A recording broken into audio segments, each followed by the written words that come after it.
Welcome to Joshi 9 TV. EPFO పెన్షనర్లకు ఇప్పుడే అందిన వార్త. వివరాలు ఏంటో తెలుసుకునే ముందు మన ఛానల్ని సబ్స్క్రైబ్ చేసుకోండి అండ్ వీడియోని స్కిప్ చేయకుండా కంప్లీట్గా చూడండి. ఉద్యోగుల భవిష్య నిధి సంస్థ ఉద్యోగుల వేతన పరిమితిని నెలకు 15,000 నుండి 25,000కు పెంచనుంది. ఈ నిర్ణయంతో కోటికి పైగా ఉద్యోగులు ఈపీఎఫ్, ఈపీఎస్ పథకాల కింద సామాజిక భద్రతను పొందుతారు. కార్మిక సంఘాల దీర్ఘకాల డిమాండ్ కూడా తీరుస్తూ ఇది అసంఘటిత రంగ కార్మికులను కూడా ప్రయోజనం చేకూరుస్తుంది. ఉద్యోగుల భవిష్య నిధి సంస్థ త్వరలో ఒక పెద్ద నిర్ణయం తీసుకునే అవకాశం కూడా ఉంది. తప్పనిసరి సామాజిక భద్రతా పథకాలలో చేరడానికి, ఉద్యోగుల జీత పరిమితిని పెంచడానికి ఇది సన్నాహాలు చేస్తుంది. దీనిని నెలకు 15,000 నుండి 25,000కు పెంచాలని కూడా యోచిస్తుంది.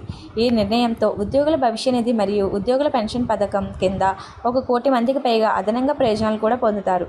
కార్మిక మంత్రిత్వ శాఖ అంతర్గత అంచనా ప్రకారం 10,000 పెంపుదల వల్ల ఎక్కువ మంది సామాజిక భద్రతా వలయంలోకి వస్తారు. డిసెంబర్ లేదా జనవరిలో జరిగే ఈపీఎఫ్ఓ సెంట్రల్ బోర్డ్ ఆఫ్ ట్రస్టీల తదుపరి సమావేశంలో ఈ ప్రతిపాదన చర్చించబడే అవకాశం ఉంది. ఈ పెంపుదల కార్మిక సంఘాల దీర్ఘకాల డిమాండ్. అనేక మహానగరాల్లో తక్కువ లేదా మధ్యస్థ నైపుణ్యం కలిగిన కార్మికుల నెలవారీ వేతనాలు 15,000 కూడా దాటిపోయాయి. ప్రస్తుతం నెలకు 15,000 ప్రాథమిక జీతం ఉన్న ఉద్యోగులు ఈపీఎఫ్, ఈపీఎస్ పథకాల నుండి వైదొలగవచ్చు. యజమానులు చట్టబద్ధంగా అటువంటి ఉద్యోగులను ఈ పథకాల్లో చేర్చుకోవాల్సిన అవసరం లేదు. ఈ కొత్త పరిమితి అమలు వల్ల పెద్ద సంఖ్యలో ఉద్యోగులు ఈ ముఖ్యమైన సామాజిక భద్రతా పథకాలలో భాగం కావడానికి వీలు కలుగుతుంది. ఇది పదవీ విరమణ తర్వాత ఉద్యోగులకు ఆర్థిక భద్రతను అందించడమే కాకుండా ఈపీఎఫ్ మొత్తం నిధిని కూడా గణనీయంగా పెంచుతుంది. 15,000 పరిమితి కారణంగా ప్రస్తుతం ఈపీఎఫ్ ప్రయోజనాలను కోల్పోయిన లక్షలాది మంది కార్మికులకు ఈ పెంపు పెద్ద ఉపశమనం కలిగించనుంది. అనేక నగరాల్లో ద్రవ్యోల్బణం పెరుగుతున్నందున 15,000 జీతం ఇకపై అనేక కుటుంబాలకు సరిపోదు. అటువంటి పరిస్థితిలో సామాజిక భద్రతా పథకాల నుండి మినహాయించబడటం వారి భవిష్యత్తును అనిశ్చితంగా మారుస్తుంది.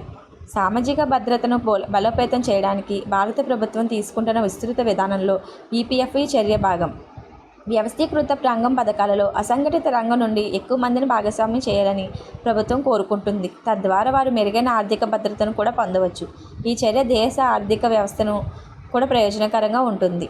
ఎందుకంటే ఇది ప్రజల కొనుగోలు శక్తిని కూడా పెంచుతుంది, పొదుపును పెంచుతుంది. Thank you friends. మరిన్ని వీడియోస్ కోసం మన ఛానల్ని అయితే సబ్స్క్రైబ్ చేసుకోండి.